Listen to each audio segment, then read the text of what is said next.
নবী সাল্লাল্লাহু আলাইহি ওয়াসাল্লাম বলেছেন চোখের বদনজর এমন সত্য যে একটা উটকে এই রান্নার ডেকচির মধ্যে ঢুকাই ফেলতে পারে।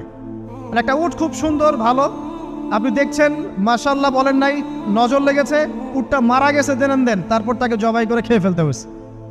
একজন সাহাবী গোসল করছিলেন, গোসল, এটা হাদিস সহিহ, এই আলেম ওলামা যারা আছেন তারা জানেন যে এই হাদিস সহিহ। একজন সাহাবী গোসল করছেন, তার গায়ের চামড়াটা খুব সুন্দর ছিল, একদম স্কিনটা অনেক সুন্দর থাকে না এমন কিছু মানুষ।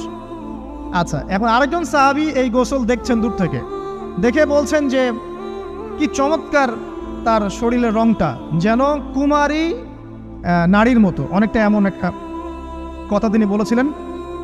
সাথে সাথে এই সাহাবী অজ্ঞান হয়ে পড়ে গেছে। কোন সাহাবী? যিনি গোসল করছিলেন। এটার আপনি কোনো ব্যাখ্যা দিতে পারবেন না, তো এখানে কোনো সায়েন্স দিয়ে বা মেডিকেল সায়েন্স দিয়ে আপনি কোনো ব্যাখ্যা করতে পারবেন না। একটা ব্যাখ্যা দিতে পারেন, কিন্তু কেন সেটা হলো সেটা আপনি অ্যান্সার খুঁজে পাবেন না।